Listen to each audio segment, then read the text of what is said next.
Somebody once said, if someone hands you $1 million, best you become a millionaire so you get to keep the money.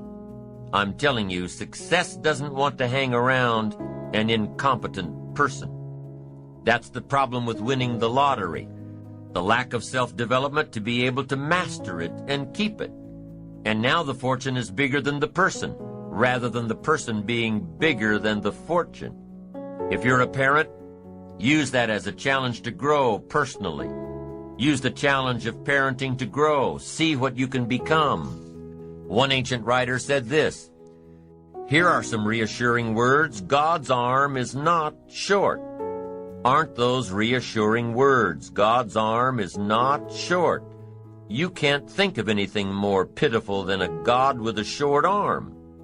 Poor God, his arm's too short. He can't reach all the way. Can't reach out to all of us. This writer said, no, be reassured. God's arm is not short. He can reach all the way, and he can reach everybody. Shouldn't that be said of every father, of every mother? They can reach all of their children. They can reach all the way. They don't lack stories and illustrations. They don't lack wisdom and power. And the only way you can become that kind of parent, the only way you can keep up that process, is by personal development, by becoming better than you are, stronger than you are, wiser than you are, becoming, growing, so that your investment grows. As your children grow, you grow. Your power grows, your influence grows, your wisdom grows, your command of the language grows. You see, that's what's challenging, to be involved in a situation that makes you grow. If that situation is success, keep growing to be bigger than your fortune. If that situation is failure, keep growing until you're bigger than the problem. Keep growing, keep becoming, keep doing it until. Now, there are two qualities that can increase your chances of success. Two very important qualities. Number one, patience. Number two, persistence. Let's talk about patience for a moment. Patience is what? Learning to handle the passing of time. Now, once you've had an appetite for success and you start going for it, now you've got to learn to handle the passing of time. Here's why. It takes time. It takes time to build a corporate work of art. It takes time to build a symphony orchestra with flawless music and harmony that sends you on flights of ecstasy, to be remembered long after the orchestra has shut down and the lights have gone out. It takes time to put harmony together. It takes time to build a life. It takes time to build an enterprise. It takes time to get through school. It takes time to develop and grow. So give your enterprise time. Give your business time. If you're in management, give your people time. If you're a parent, give your kids time. Don't be too short, too quick. Give them time. Now, not forever, but time. It takes time. Here's the ultimate challenge. You've got to have patience with yourself. It takes time to make changes in habit and discipline. It takes time to correct old errors in judgment and to finally give up old blame and pick up new responsibility. I'm telling you, it took me some time. I used to blame the government and blame taxes and blame the company and blame the marketplace. It took me a long time to give that up.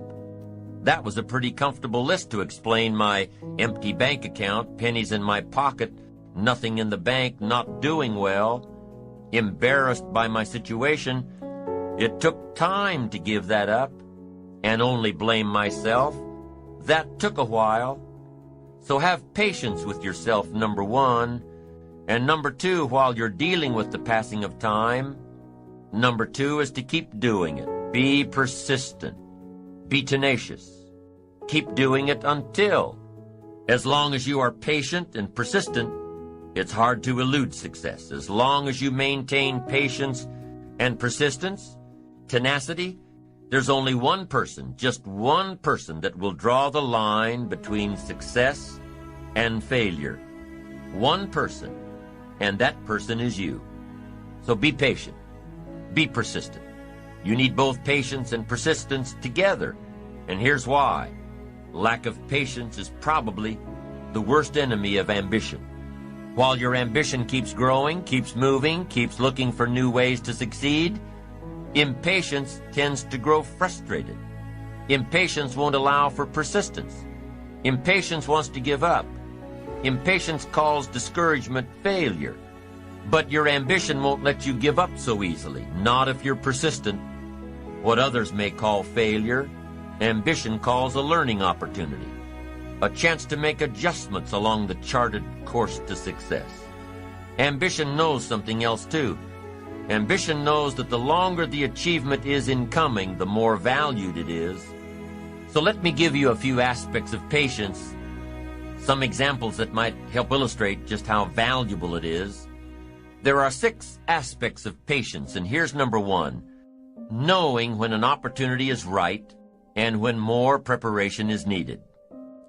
Let's say you're opening up a restaurant specializing in fresh seafood.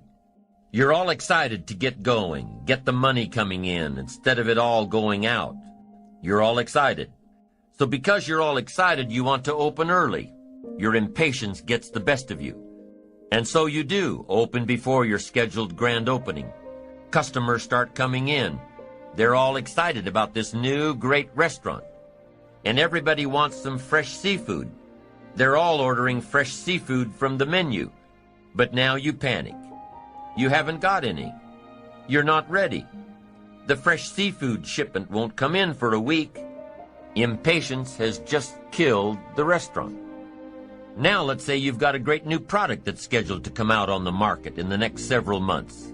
Everything's going according to plan, so you start planning your ads, start planning big public relations events. You're so sure that it's going to happen that you set a date. The engineers told you that the product's not ready, but you're sure it will be. You start planning everything, invite lots of people, influential people, buyers of your product. You're so excited that you went ahead without the product actually being done. Come the week of the grand unveiling, the engineers come to you and say it still doesn't work. Your impatience just lost you credibility in the marketplace. That's number 1. Be patient in knowing the difference between when the opportunity is right and when more work needs to be done. Here's number 2. Remain alert, even if opportunity doesn't come right away. Make sure that your patience allows you to keep your eyes open and ready for opportunity. Keep looking. Be patient. Number 3, keep preparing for opportunities, even if there's a delay.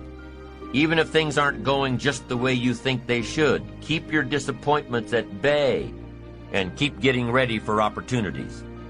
Be prepared. Always be prepared. Don't let impatience allow you to give up. Number 4 in patience. Take the little setbacks in stride. Take the little successes in stride. Don't let small disappointments discourage you. Don't let the little successes delude you.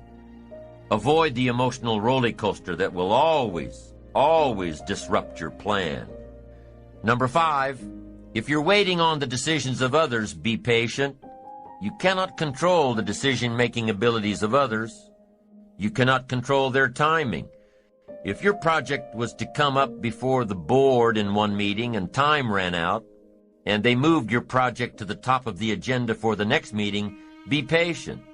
Don't be frustrated about what you have no control over. And number 6, take a vacation from your ambition.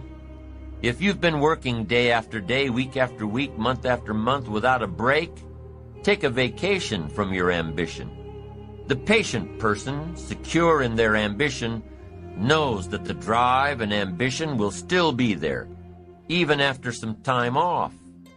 As a matter of fact, with some time off, the ambition will have a stronger pull than ever when you come back to it. Persistence is patience in action. Persistence is creative, always looking for new opportunities. Persistence is courageous. It doesn't give in to fear. Persistence is hopeful. It doesn't let discouragement through the door. Persistence is positive. It keeps you on track with your plans and your goals. And the last thing that persistence is cheerful. Not gloomy, cheerful. Persistence knows that gloom and depression and disappointments waste energy. Cheerfulness creates it.